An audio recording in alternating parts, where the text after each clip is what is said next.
Allez, je tire 200.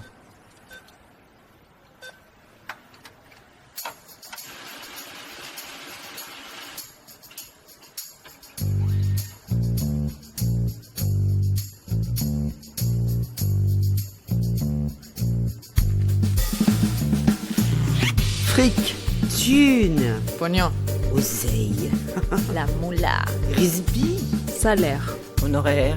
Prime. Pension de retraite. Livret A. héritage, Assurance vie. Impôt. Déduction. Investir. Bitcoin. Crédit. Intérêt. SCPI, Plan d'épargne action. PER. Travailler, se marier, se paxer, ou vivre en union libre, fonder une famille, épargner, acheter un appartement ou une maison.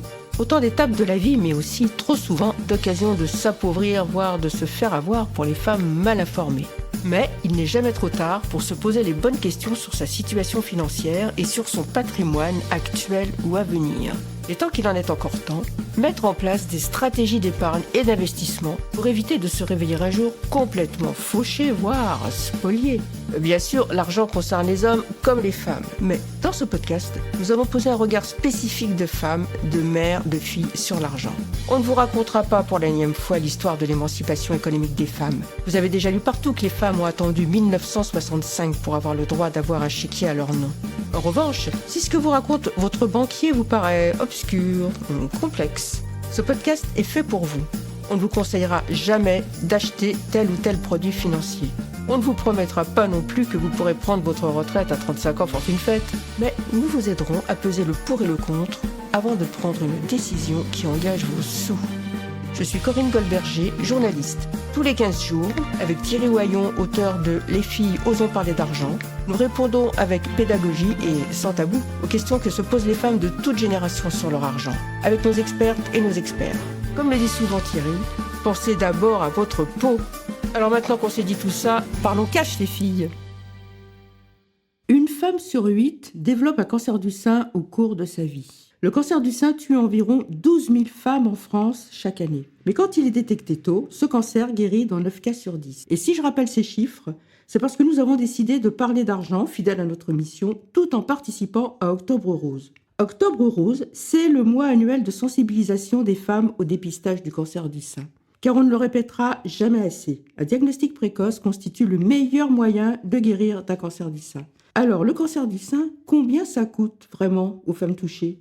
Et pour en parler, nous recevons Sandrine Mouchet, directrice de la rédaction et rédactrice en chef de Rose Magazine. Bonjour Sandrine. Bonjour Corinne. Et bonjour Léo à la technique. Aujourd'hui, Thierry, mon fidèle complice de ce podcast, n'intervient pas dans cet épisode. Mais il le soutient à fond, évidemment.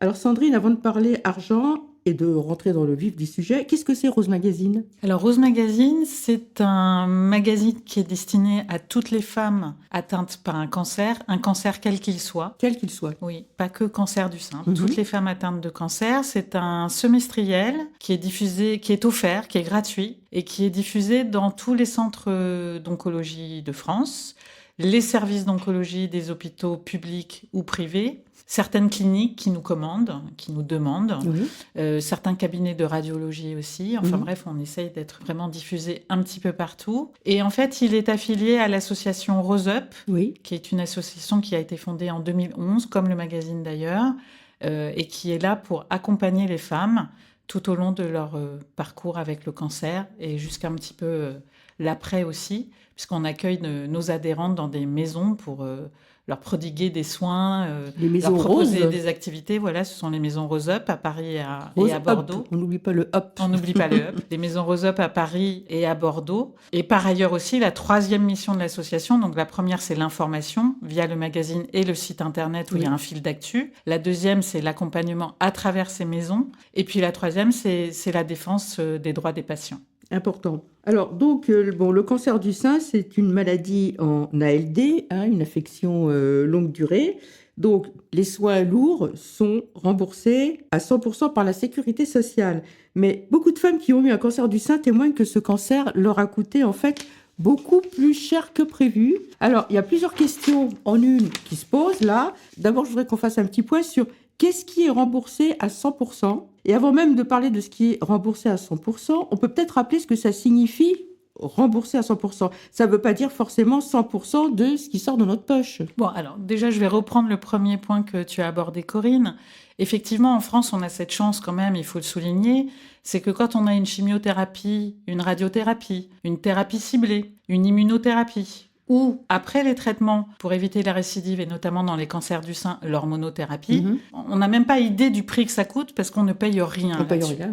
rien. En revanche, effectivement, associé au cancer du sein, ou à d'autres cancers d'ailleurs, mais parlons du cancer du sein, il y a des dépenses, effectivement, qui vont arriver. On pense souvent que parce qu'on est en ALD, donc en affection longue durée, on va être remboursé et pris en charge à 100% de tous les frais associés au traitement du cancer. Et non. Eh ben non, voilà.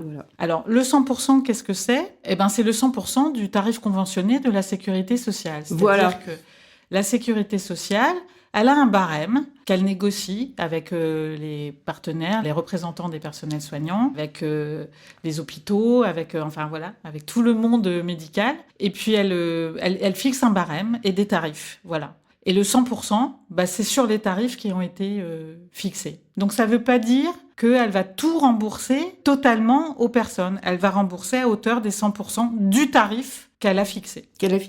Et donc, alors quels sont les traitements et les dépenses annexes non pris en charge et qui forcent donc la patiente à payer de sa poche? Est-ce que tu peux nous donner des exemples? Alors, il y a beaucoup de frais qui arrivent en cascade, j'ai envie de dire, assez rapidement, d'ailleurs beaucoup plus rapidement que ce qu'on pense. En 2019, dans le rapport sociétal que fait paraître la Ligue contre le cancer, il était indiqué que 22% des patients diagnostiqués d'un cancer déclarer assumer des dépenses non prises en charge par la sécurité sociale dès le diagnostic de leur cancer. Diagnostic, et donc ça comprend le cancer du sein. Ça comprend le cancer du sein, bien évidemment.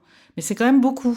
Et on s'en rend pas compte, en fait, que ça va arriver très, très vite. Et ça laisse souvent les personnes un petit peu démunies.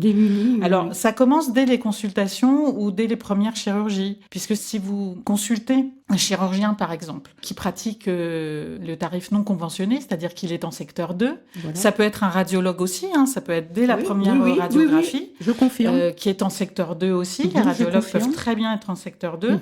Vous allez payer un reste à charge. La consultation ne sera pas à 100% pris en charge par la sécurité sociale. Alors, ce qui va vous rester à payer peut être pris en charge derrière par la mutuelle, mais jusqu'à une certaine hauteur également, puisque la mutuelle, elle applique aussi des barèmes. Et par exemple, elle peut prendre un barème à 100% du tarif conventionné de la sécurité sociale. Oui. Donc, ça peut rembourser une partie, mais ça va peut-être pas tout rembourser. Voilà. Donc, une bonne couverture de mutuelle n'est pas une couverture à 100% du tarif de la sécurité sociale. On estime qu'il vaut mieux augmenter sa couverture de mutuelle quand on est en cancer, ce qui évidemment peut aussi occasionner une augmentation de la cotisation de la mutuelle. Je ne sais pas si ça peut aller du simple au doux, puis ça dépend aussi si c'est pris en charge par son employeur, à quelle hauteur, enfin il y a des... Alors l'employeur, oui, il y a des mutuelles de groupe. Des mutuelles de groupe. Effectivement. Ça c'est à voir en fait. Mais j'ai envie de dire, c'est compliqué, c'est-à-dire que on vit. Et puis d'un seul coup, il vous arrive sur le coin de la tête un diagnostic de cancer que vous attendiez pas, que vous n'avez pas anticipé, bien évidemment, qui anticiperait ça. Et quand ça vous arrive, c'est là où vous plongez vraiment, que vous regardez les petites notes de bas de page, tous les alinéas de votre contrat. C'est ça. Et c'est là où vous vous rendez compte que peut-être vous n'êtes pas bien outillé pour faire face à toutes ces dépenses.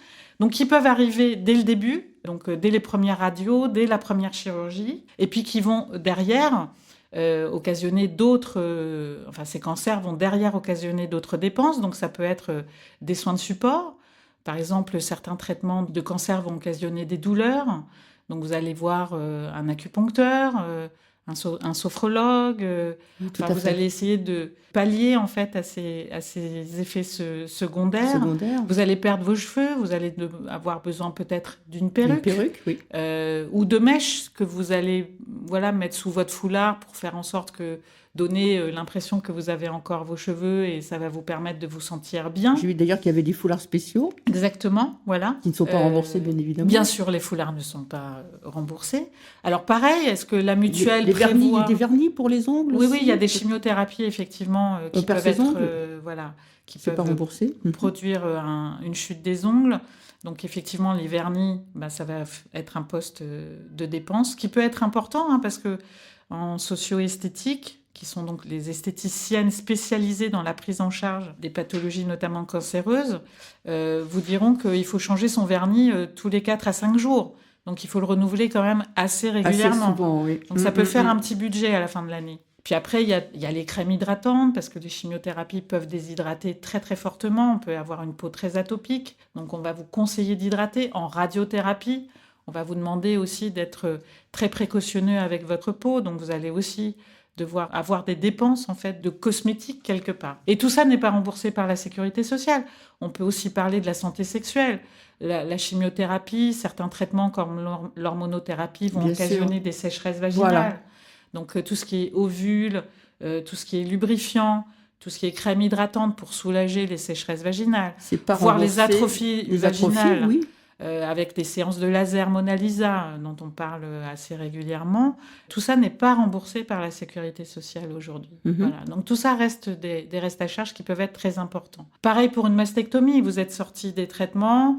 vous avez envie de retrouver un volume mammaire quand on vous a fait une mastectomie d'un côté ou des deux côtés. Qui est remboursée, mais... Alors, les mastectomies sont remboursées, enfin en tout cas sont prises en charge, mais là encore, l'acte du chirurgien, s'il est en secteur 2, pourra aussi occasionner un reste à charge. Et dans ces cas-là, dès qu'on a choisi son chirurgien, j'ai envie de dire, pour celles qui vont avoir le choix, parce que toutes n'auront pas le choix, il faut savoir s'il est en secteur 1 ou en secteur 2. Dès qu'on sait qu'il est en secteur 2, il faut demander un devis. Parce que sur le devis, tout sera mentionné et derrière, on peut réagir, on peut voir si sa mutuelle peut prendre en charge. Si sa mutuelle ne prend pas en charge, qu'est-ce qu'on peut faire ? Peut-être demander ou peut-être prendre une surcomplémentaire pour faire face au reste à charge. Donc, il y a des choses à mettre en place après. Ça fait monter le prix de sa mutuelle. Toujours pareil, ça fait toujours monter le prix de la cotisation, mais grosso modo, on peut s'en tirer beaucoup mieux, même avec une surcomplémentaire. Dans le dernier numéro de Rose Magazine, qui paraît en octobre 2024, on a Caroline, qui a été diagnostiquée d'un cancer du sein en 2022, et elle a accepté, en fait, pour nous, de faire l'addition, si je puis dire, de l'ensemble de ses frais occasionnés par son cancer. Donc, depuis la première prise en charge jusqu'à la 3e reconstruction mammaire dont elle a bénéficié, puisque sa reconstruction mammaire s'est faite en 3 étapes. Et pour faire face à cette reconstruction, elle s'est rendue compte que sa mutuelle lui rembourserait pas tellement, puisque son chirurgien était en secteur 2. Donc, il lui a fait un devis. Elle savait exactement ce que ça allait lui coûter. Du coup, elle a pris une surcomplémentaire. Et résultat des courses, sur les 8 000 ou 9 000 euros au total, pour les 3 reconstructions qu'elle a subies, de sa poche, finalement, grâce à cette surcomplémentaire, et malgré le surplus de cotisation, les opérations de reconstruction mammaire ne lui ont coûté que 500 euros. Ça vaut vraiment le coup, hein ? Oui. Ça vaut vraiment le coup. Et entre parenthèses, j'en profite pour dire quelque chose que je répète souvent, c'est ayez de l'épargne de précaution. On ne sait jamais. On ne sait jamais ce qui peut se passer. Ça ne prévient pas, ça vous arrive sur le coin de la tête. Je voulais qu'on parle des tétons aussi. Même les tétons ne sont pas la reconstruction du téton, le tatouage. Le tatouage de l'aréole là mammaire. Là aussi, il y a des surcoûts auxquels on ne pense pas forcément. Oui, pour le tatouage. Alors, il y a plusieurs techniques de reconstruction du mamelon et du téton. Il peut y avoir la technique chirurgicale. Donc ça, normalement, c'est pris en charge par la sécurité sociale quand on est dans un établissement public ou quand son chirurgien ne fait pas de dépassement d'honoraires. Pareil, la dermopigmentation, qui est un tatouage qui peut être fait en milieu hospitalier, soit au moment même de la reconstruction, quand on a une reconstruction immédiate, par exemple, on peut très bien, dans la foulée, avoir le médecin ou une infirmière formée à la dermopigmentation qui vient en fait parfaire cette reconstruction immédiate. Ça, quand c'est pris en charge à l'hôpital, normalement, on ne paye pas. En revanche, on peut très bien aller en cabinet. Il y a des cabinets de dermopigmentation qui existent en ville, spécialisés. Et dans ces cas-là, oui, il y a des restes à charge qui peuvent aller autour de 150, 180 €. Voilà. Et on comprend pourquoi les additions montent vite. Oui, les additions montent vite, mais c'est pareil, pour cacher ces cicatrices qui parfois peuvent être assez mal placées, visibles, etc. Il y a beaucoup de femmes après un cancer du sein, notamment celles qui ne vont pas choisir, par exemple, la reconstruction mammaire, Oui. qui est quand même la majorité des femmes. La majorité des femmes ne choisissent pas. Ne choisissent pas. C'est pas la toujours un reconstruction. choix, mais en tous les cas, elles décident, disons, de ne pas faire de reconstruction mammaire, pour différentes raisons. Mais par contre, elles vont se dire, je vais quand même habiller cette partie-là Avec des fleurs, il y a avec des- un tatouage Il artistique. y a des choses très Voilà. jolies qui qui se sont font. faites, oui, oui. exactement. Moi, j'ai une amie d'enfance qui l'a fait. Et c'est vraiment super C'est joli. Super joli. Mais évidemment, tout ça, c'est de sa poche. Bien Et sûr. suivant ce qu'on fait comme tatouage, le prix il peut être de 250, 300 €, monter jusqu'à 1000 €. Ça Voilà. dépend du dessin Encore et de la quelque chose- complexité. Voilà, encore quelque chose qui n'était pas prévu et je ne le répéterai jamais assez, ayez de l'épargne de précaution. Et puisqu'on parle justement de dépassement d'honoraires et de secteur 2, je voudrais qu'on parle un petit peu de celles à qui, par exemple, on diagnostique un cancer déjà avancé et qui habitent dans un désert médical et donc qui ne peuvent pas se permettre donc des délais trop importants entre le diagnostic et l'opération parce que les chirurgiens en secteur 1, ils sont pris d'assaut, surtout dans un désert médical.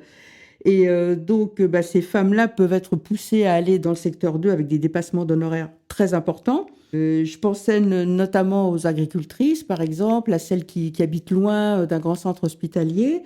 Et je te pose la question, est-ce qu'on est face à une médecine à deux vitesses ? Moi, j'ai un peu l'impression qu'on s'oriente vraiment vers ça. Et c'est assez préoccupant, d'ailleurs. Parce qu'effectivement, les déserts médicaux, ils existent. On a quand même l'impression qu'ils ont un peu tendance à s'étendre aussi. Et effectivement, quand on va chercher en plus, il y a des spécialités où il y a des pénuries presque de praticiens aujourd'hui, du fait du manque de formation, du fameux numerus clausus, même s'il a été levé aujourd'hui. Il faut quand même le temps de former ces spécialistes. Les spécialistes, bien sûr. Et ça prend pas 5 minutes. Donc, du coup, le temps que ces déserts médicaux soient comblés avec l'arrivée d'une nouvelle génération de spécialistes, entre-temps, il y a des femmes qui vont avoir un cancer du sein et qu'il va falloir prendre en charge et soigner. Et probablement, le médecin le plus proche, elles vont pas forcément pouvoir le choisir et il sera en secteur 2. Voilà.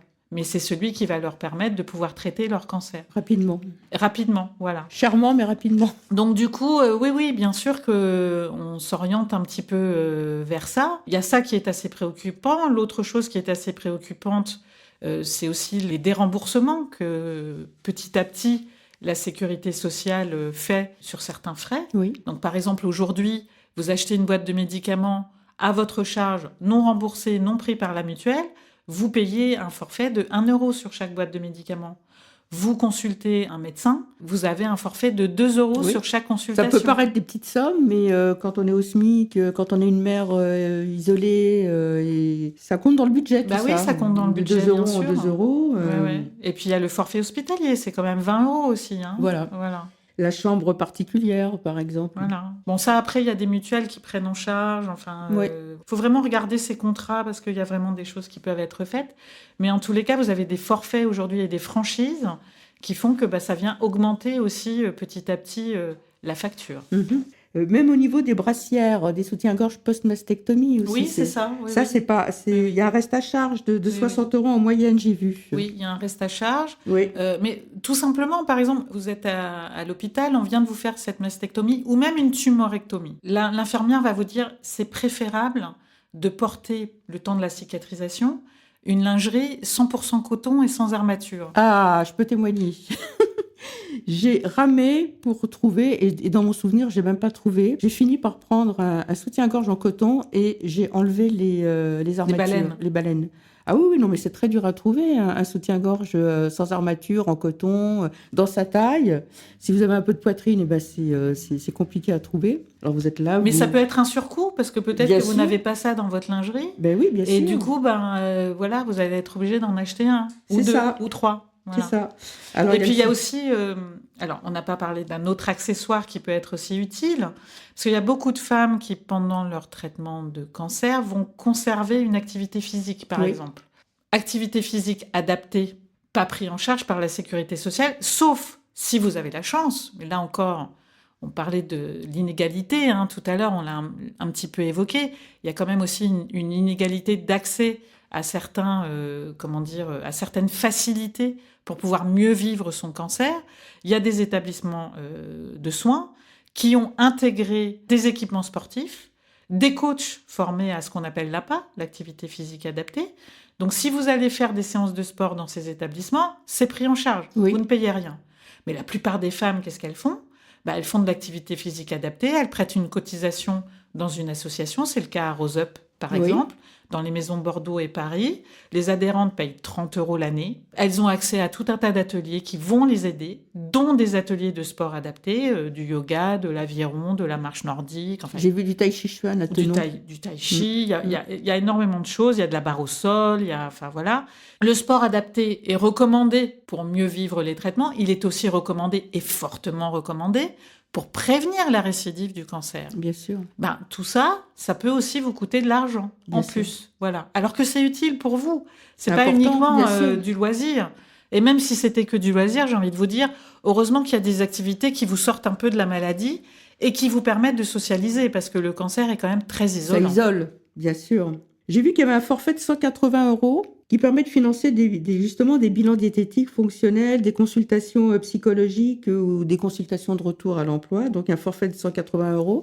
C'est pas un peu léger ou pas ? Alors, le fameux panier de support, comme on l'appelle. Ah, ça s'appelle un panier de support. Ça s'appelle le panier de support. Il est effectivement fixé à 180 €. Alors, c'est pareil, dans le panier de support, donc vous avez tout ce que vous avez indiqué. Mais quand vous faites une consultation de psy ou de diététicienne à 50 €, les 180 € qui sont alloués, ils vont vite s'amenuiser et disparaître. Voilà. Parce que derrière, vous allez peut-être avoir besoin d'une diététicienne, de sport adapté. Bref, il y a tout un tas de choses qui font que des consultations de diététicienne en ville à 50 € ou de psy à 50 €, faut déjà les trouver. Oui. Voilà. Donc, c'est pas à la portée de tout le monde. Donc, vous allez peut-être avoir un petit panier de support pendant peut-être 1 ou 2 séances, voire 3. Ça sera grand maximum. Alors que le cancer, il est toujours là. Il vous occasionne toujours des problèmes et parfois de longue durée. Parce que le cancer, il s'arrête pas à la fin des traitements lourds. Le cancer, il peut perdurer avec des problèmes cognitifs, avec des douleurs neuropathiques, ou alors des adhérences dues à la chirurgie qui font que vous allez avoir une mobilité un peu réduite et il va falloir du temps. Des problèmes liés aussi à la radiothérapie, bien sûr, des la essoufflements, radiothérapie, des choses comme ça. Bien sûr. La fatigue, 50% des patients, 5 ans après la fin des traitements, déclarent être encore extrêmement fatigués. Donc, il y a tout un tas de soins de support qui pourraient permettre en fait de mieux traverser vivre. et de mieux vivre. C'est pas pris en charge. 180 €, c'est ridicule. C'est rien. Voilà. C'est rien. Alors, il y a un médecin à Nîmes, qui est un gynécologue, un onco-gynécologue, qui s'appelle le professeur Pierre Marès, qui milite depuis des années pour que le soin de support passe à 1 000 €. 1 000 €, déjà, on commence à parler sérieusement, je trouve. Oui, et vous pensez que ça a une petite chance d'aboutir, cette proposition ? Je ne sais pas, mais rien n'interdit de militer pour ça. Il leur paraît malheureusement en restriction. C'est sûr que là, la future loi de financement de la sécurité sociale, va falloir la surveiller d'un œil extrêmement attentif. C'est ça. Donc, on a une idée du reste à charge en moyenne pour une femme opérée d'un cancer du sein ? Alors, en moyenne, on est autour de 1 000 €, 1 200 €. Alors, pour la 3e fois, ayez de l'épargne de précaution, les filles. Mais après, ça varie. Par exemple, là, j'ai retrouvé des cas de femmes qui avaient témoigné dans Rose Magazine, donc une en 2017. Donc, elle avait calculé que son reste à charge était de 3 500 €. Ah oui, là, ça monte. Et puis, donc, Caroline, dans le dernier numéro, 5 200 €. 5 200 €, voilà. En 2 ans de traitement. 4e fois, je crois, ayez de l'épargne de précaution. Ce n'est pas que pour remplacer le lave-linge qui tombe en panne. Alors, donc, le poids de ces restes à charge est d'autant plus élevé que le cancer précarise parce que les revenus diminuent. Donc, est-ce que tu as des exemples qui t'ont marqué de femmes qui se sont retrouvées financièrement précarisées Alors, moi, j'ai vu une étude qui montrait que la moitié des femmes atteintes du seul cancer du sein sont en arrêt de travail pendant 15 mois en moyenne et touchent ainsi moins de la moitié de leur salaire. Alors, effectivement, quand on est en arrêt de travail, on peut choisir d'être en arrêt de travail assez court. Par exemple, moi, à titre personnel, au début de mon traitement de chimiothérapie, je suis restée au travail. J'avais un traitement pour 6 mois. Et les 3 derniers mois, j'étais vraiment fatiguée. Et là, je me suis mis en arrêt maladie. Mais je ne suis restée en arrêt maladie que 3 mois sur à peu près 13 mois de soins au total. Voilà. Ça a été mon choix. Il y a d'autres femmes pour qui ça va être beaucoup plus compliqué. Bon, j'étais jeune aussi, j'avais 36 ans, je pense que là, j'y fais aussi. Mais il y a d'autres femmes pour qui la situation et le vécu du cancer va être beaucoup plus compliqué, beaucoup plus difficile. Oui. Elles vont devoir s'arrêter plus longtemps. Et c'est normal. Enfin, il n'y a aucun jugement par rapport à ça. Chacun fait comme il peut face à la maladie.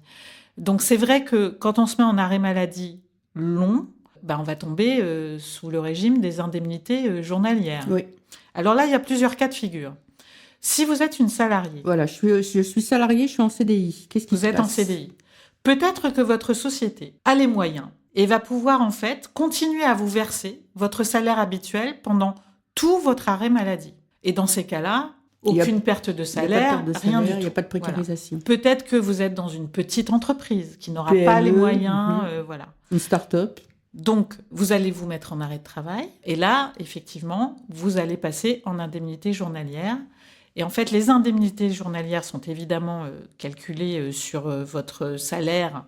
Alors, déjà, il faut savoir que les indemnités journalières, quasiment aujourd'hui, tout le monde en bénéficie. Vous êtes salarié, vous vous mettez en arrêt de travail, vous touchez des indemnités journalières. Vous êtes indépendante, commerçante, artisane, profession libérale, saisonnière, vous touchez des indemnités journalières. Elles sont donc calculées sur vos revenus. Alors, suivant certains barèmes, certaines limites, certaines conditions, mais vous allez toucher des indemnités journalières.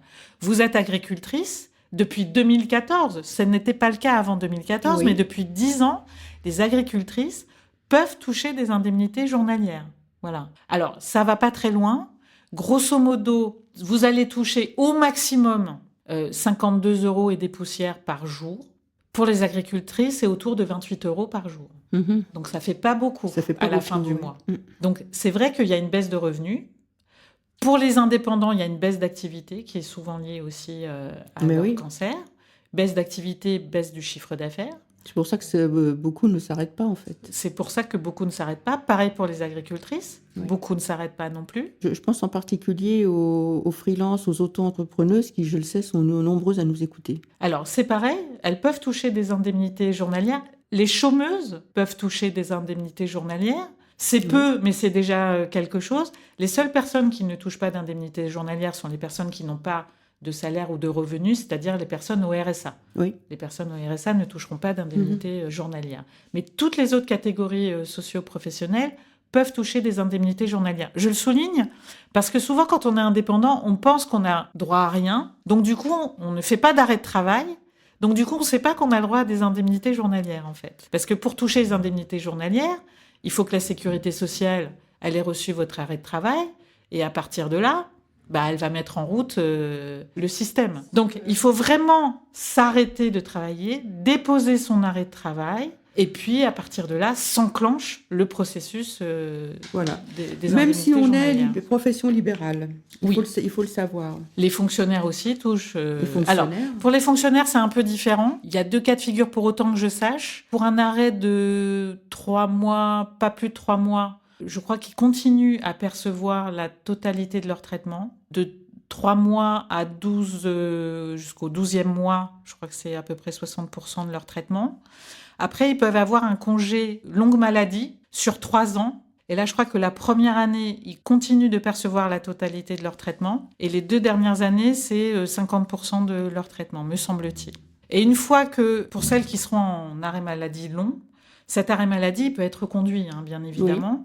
Oui. Jusqu'à 3 ans. Jusqu'à 3 ans. Voilà. Qu'est-ce qui se passe après 3 ans ? Alors, après 3 ans, la CPAM vous place en invalidité. Donc, vous allez percevoir une pension d'invalidité. Cette pension d'invalidité, bon, évidemment, c'est pas comparé à un revenu, c'est pas grand-chose.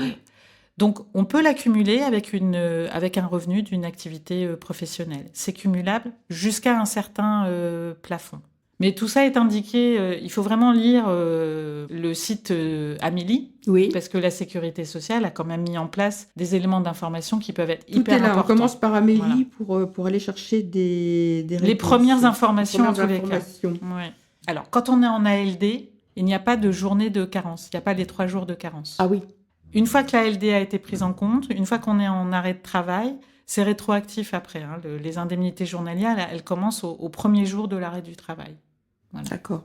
Autre chose aussi à signaler, les indemnités journalières ne sont pas imposables. C'est déjà quelque chose. Ah, ça c'est quelque chose, oui. Et si on souscrivait une assurance de prévoyance individuelle contre les accidents de la vie, qu'est-ce que tu en penses ? Moi, je pense que franchement, tout le monde, mais vraiment tout le monde, devrait souscrire une prévoyance.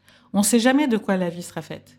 Ça peut être un cancer, ça peut être un accident, ça peut être... Et quand on voit les difficultés que ça peut occasionner très vite, très rapidement, cotiser à une prévoyance tous les mois, c'est quand même très sage. Et quand la tuile vous arrive sur la tête, ça peut vraiment vous sauver la vie. Moi, j'ai le souvenir d'un témoignage dans Rose Magazine, d'ailleurs, d'une infirmière qui venait d'ouvrir son cabinet en libéral. Je crois qu'on est au début des années 2010. Et ses amis lui avaient dit « Mais prends une prévoyance, souscris une prévoyance ».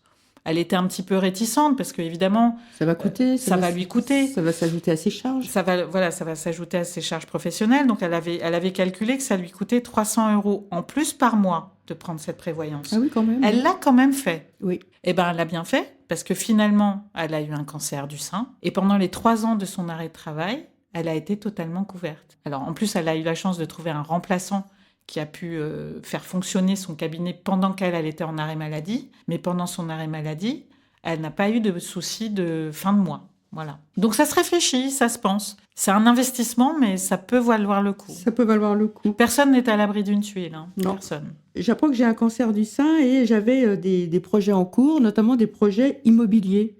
Donc, si j'ai un cancer du sein, est-ce que je peux tout de même acheter un appart ou une maison sans faire fuir les banques et les assureurs ? Comment ça se passe ? Alors, Rosop a été une des associations qui a été vraiment pionnière sur l'accès à l'emprunt pour les personnes atteintes de cancer. On a milité, on a d'abord obtenu, parce qu'il faut savoir que quand même, pendant toute une période, à partir du moment où vous aviez un cancer, jusqu'à la fin de votre vie, vous ne pouviez faire aucun emprunt. C'était terminé. Alors ça, c'est vraiment la double peine, là. On a quand même obtenu, au début des années 2010, qu'il y ait un droit à l'oubli, qui a été fixé dans un premier temps, je crois, à 20 ans, Oui. et dans un deuxième temps à 10 ans. À 10 ans. Et là, récemment, ça remonte à il y a 3 ans, je crois, 2-3 ans, on a obtenu que ce droit à l'oubli soit abaissé à 5 ans. C'est-à-dire que 5 ans après la fin de ces traitements, on peut souscrire on peut devenir emprunteur. On n'a pas eu de récidive pendant 5 ans. Et en même temps que ce droit à l'oubli à 5 ans a été acté, la possibilité, même pour les personnes qui sont en traitement, de pouvoir souscrire des emprunts pour une personne seule jusqu'à 200 000 €, pour un couple jusqu'à 400 000 €, sans avoir à remplir de questionnaire médical. Donc, il y a quand même la possibilité de faire un emprunt, même en étant malade, sans avoir à remplir un questionnaire médical, à condition d'emprunter ou jusqu'à 200 000 € pour une personne seule et jusqu'à 400 000 € pour un couple. Donc, si on est une célibataire qui achète toute seule, et à Paris, par exemple, ça va être compliqué, parce que 200 000 €, on y arrive vite pour un crédit dans une grande ville. C'est clair. Alors, quel conseil, finalement, on peut donner ou rappeler par rapport à tout ce qu'on a dit jusqu'ici pour que le coût financier du cancer du sein soit moins lourd ? Alors, une des premières choses à faire, c'est que dès que vous êtes pris en charge dans un établissement de soins, il y a ce qu'on appelle les assistantes sociales. Ce sont les petites fées qui vont vous aider à démêler tous ces tracas financiers, mais aussi administratifs. Parce que ce qu'on a mis en évidence, c'est que finalement, il faut en savoir des choses pour arriver à faire face à tout ce qui va vous arriver pendant votre traitement de cancer du sein, et notamment à faire face à la cascade des dépenses. Parce que finalement, de dépenses et de paperasse c'est de la paperasse, c'est des dossiers à remplir. Des dossiers. Oui, il faut surtout pas hésiter à pousser la porte de leur bureau, à prendre rendez-vous avec elles. Elles sont souvent surchargées. Dans le système de santé français, on est aussi en pénurie d'assistantes sociales, il faut le savoir. Mais les assistantes sociales, allez les voir. Voilà, allez les voir. Elles sont là pour tout le monde, pas uniquement pour les personnes qui sont en situation déjà précaire avant la maladie. Voilà. Elles sont là aussi pour vous aider à tout moment et quelle que soit votre situation même financière. Si vous n'êtes pas précaire vous-même, ces choses-là, c'est pareil, ça peut vous arriver, surtout si vous êtes indépendante. Donc, allez voir les assistantes sociales. Voilà, ce qu'il faut savoir aussi, c'est que la CPAM, la Sécurité sociale, a un service d'aide sociale. Alors là, c'est pareil, elles sont souvent surdébordés. Mais dans chaque CPAM départemental, puisque les caisses sont départementales, vous avez un système d'aide sociale. Il faut le savoir, parce Donc, que comme beaucoup de choses sont en ligne, on n'y pense pas forcément, parce qu'on ne rencontre pas les gens physiquement, on cherche de l'information. Et je tiens à signaler aussi que l'URSSAF, dont dépendent les indépendants, a mis en place très récemment une plateforme pour les commerçants, les professions libérales, les artisans, enfin tout, pour les aider dans leur démarche auprès de l'assurance maladie, pour les aider à débloquer une situation, pour les aider à trouver la bonne information, etc. Cette plateforme, elle s'appelle, c'est très simple, Help. Et c'est un service gratuit. Et donc, on rappelle aussi que le cancer du sein, on l'a dit au début, peut se traiter et se guérir dans 9 cas sur 10, surtout s'il est dépisté à un stade précoce. Donc, on rappelle qu'il faut commencer très jeune l'autopalpation. Montrez vos seins à votre gynéco. En général, il demande à les palper, mais si elle ou il n'y pensait pas, demandez la palpation. Et à partir de 50 ans, faites une mammo tous les 2 ans. Tu ne me contrediras pas. Non, et puis d'autant plus qu'à partir de 50 ans, vous allez recevoir un courrier de la Sécurité sociale pour vous inviter à faire le dépistage organisé. Donc n'hésitez pas, c'est gratuit. C'est gratuit. Et c'est la fin de cet épisode. Merci Sandrine d'avoir répondu à nos questions. Et merci à nos auditrices et à nos auditeurs d'avoir écouté cet épisode. On espère que vous avez appris plein de choses sur les coulisses financières du cancer du sein, l'ALD, les restes à charge, les différences d'indemnisation selon le statut professionnel pendant l'arrêt maladie. Merci à notre partenaire Xint, cabinet de conseil en investissement socialement responsable. Allez voir le site exant.fr. Et si cet épisode vous a plu, n'hésitez pas à le partager à partir de votre appli Spotify, Apple Podcast, Deezer, YouTube. Abonnez-vous à notre newsletter qui vous prévient des nouveaux épisodes en ligne. Vous trouverez le lien sur la page de notre podcast. Et surtout, parlez-en à vos copines, vos sœurs, vos cousines, vos collègues, votre fille, votre mère, votre grand-mère. Et je rappelle que votre mère et votre grand-mère sont particulièrement concernés par les statistiques du cancer du sein. N'hésitez pas à nous laisser des commentaires et des étoiles sur Apple Podcast et Spotify. Vous pouvez aussi retrouver les conseils de Thierry dans les livres qu'il a coécrits. Les filles, osons parler argent chez Duno et aussi l'argent au féminin aux éditions Ellipse. Vous pouvez également nous contacter via LinkedIn et par notre compte Instagram Argent Parlons Cache les filles. Et on vous dit à bientôt pour un nouvel épisode.